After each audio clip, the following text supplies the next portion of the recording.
नमस्कार दोस्तों, स्वागत है आपका अपने YouTube चैनल बीपी के फंड 2.0 पर। एक ठग था, उसके 4 पुत्र थे। उसके ये चारों पुत्र भी अपने पिता के समान ही ठग विद्या में पारंगत थे।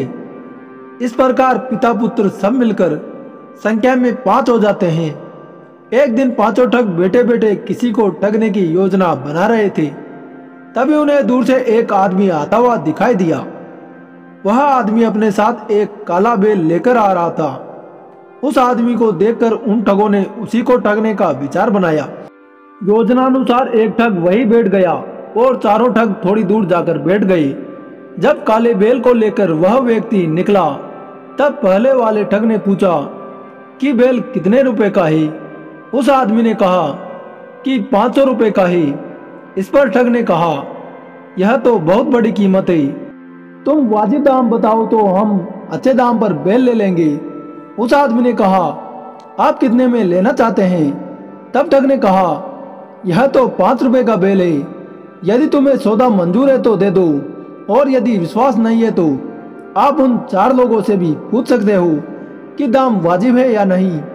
तब बैल वाले ने सोचा, चलो ठीक है, उन 4 लोगों के पास ही चलते हैं। वह 5वां ठग उस बैल वाले को अपने इन चारों के साथियों के पास ले आया। चारों ठगों ने इन दोनों की बातें सुनी और कहा कि यह बैल 5 रुपए से अधिक का नहीं है, इसलिए अच्छा है कि तुम अपना बैल 5 रुपए में ही दे दो। इस प्रकार सभी ने मिलकर और उसे अपनी बातों में फंसाकर उस व्यक्ति को 5 रुपए में ही ठग लिया। जब बैल वाले का बैल चला गया और उसे इस बात का पता चला कि ये 5 ठग थे, तो उसे बहुत दुख हुआ। लेकिन उसने हिम्मत नहीं हारी और उसने निर्णय लिया कि वह उन ठगों को अवश्य ठग कर रहेगा। वह स्वयं भी एक ठग था। धोखा खाए ठग ने बाजार से एक साड़ी और 7 श्रृंगार का सामान लिया। साड़ी पहनकर तथा संपूर्ण श्रृंगार कर वह उन ठगों के घर से थोड़ी दूरी पर जाकर रोने लगा। जब उसके रोने की आवाज इन ठगों ने सुनी तो वे तुरंत उसके पास आए। तो उन्होंने देखा कि एक सुंदर स्त्री रो रही है। उसे रोता हुआ देखकर उन्हें दया आ गई। उन्होंने पूछा, तुम रो क्यों रही हो? तो उस स्त्री बने ठग ने कहा कि अब मैं क्या करूं, क्योंकि मेरे पतिदेव ने मुझे छोड़ दिया है। अब मैं कहाँ जाऊं, कहाँ रहूं? यह सुनकर एक ठग बोला कि अगर तुम्हारी इच्छा हो तो तुम हम लोगों के साथ रह सकती हो। वैसे भी हमें खाना बनाकर देने वाली कोई भी स्त्री हमारे पास नहीं है, तुम हमारे लिए खाना बना दिया करना। वह ठग भी इतना ही चाहता था। इस प्रकार वह स्त्री बना ठग उन 5 ठगों के साथ रहने लगा। एक दिन चारों ठग बाहर गए हुए थे। घर में केवल चारों ठगों के पिता ही मौजूद थे।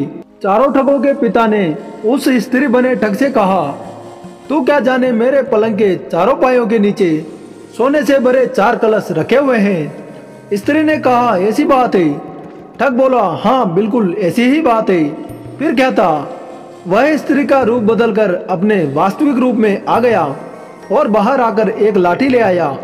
उसने ठगों के पिता की खूब मरम्मत की और कहा कि क्या मेरा बैल सिर्फ 5 रुपए का ही था? इतना कहकर वह एक कलश निकालकर चल दिया। कुछ देर बाद वे चारों ठग आए। जब उन्होंने अपने पिता की यह हालत देखी तो ठगों ने पूछा कि पिताजी यह सब किसने किया? ठगों के पिता ने कहा कि यह सब उसी स्त्री ठग ने किया है जो काला बैल वाला था। उसने कहा भी है कि कल फिर आएगा।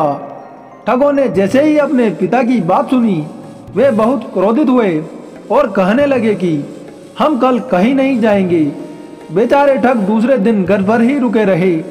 दूसरे दिन एक आवाज सुनाई दी। उसकी आवाज से लगता था कि वह आवाज किसी वेद की है। अतः उन चारों ठगों ने सोचा कि उस वेद को बुलाया जाए और अपने पिताजी की दवा दारू कराई जाए। उन्होंने वेद को बुला लिया।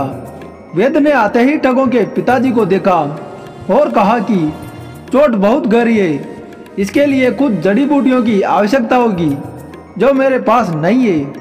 यदि आप चाहें तो उन जड़ी बूटियों को ला सकते हैं। ठग पुत्रों ने कहा, क्यों नहीं, हम अवश्य ही ला सकते हैं। वेद ने उन्हें चारों दिशाओं में अलग अलग भेज दिया। इस प्रकार वह अपनी दूसरी चाल में भी सफल हो गया। घर में अब ठगों के पिता के पास केवल वेद ही रह गया था। उसने वही प्रक्रिया दोहराते हुए ठग पिता से कहा, बता क्या मेरा कालू बैल सिर्फ 5 रुपए का ही था। और उसने ठग पुत्रों के ठग पिता की फिर से अच्छी तरह मरम्मत कर डाली और पुनः एक सोने से भरे कलश को निकाल कर ले गया।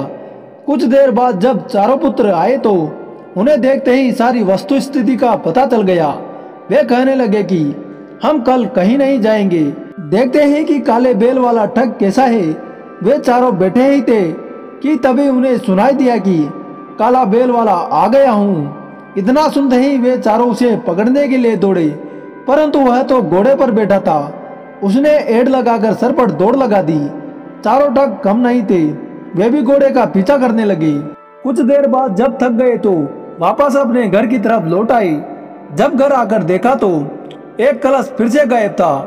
पिता ने बताया कि जिसका तुम लोग पीछा कर रहे थे वह काले बैल वाला व्यक्ति नहीं था, बल्कि काले बैल वाले ने ऐसा पढ़ा लिखा कर उसे भेजा था ताकि तुम लोग यहाँ से भाग जाओ। और हुआ भी यही, जब तुम चारों भाग गए तो वह आया। उसने मुझे पुनः खूब पीटा और एक कलश फिर से निकाल ले गया। यह सुनकर ठग पुत्रों को बहुत गुस्सा आया और कहने लगे कि कल हम कहीं नहीं जाएंगे। दूसरे दिन चारों घर पर ही रहे, किंतु कोई नहीं आया। उसी रात उस मोहल्ले में एक कार्यक्रम हो रहा था। ठगों ने सोचा कि चलो चलकर देखते हैं कौन सा कार्यक्रम हो रहा है। चारों वह कार्यक्रम देखने पहुंच गए। इधर काले बैल वाले ने अवसर पाकर पुनः पिता की मरम्मत कर डाली और छोटा कलश भी निकाल ले गया।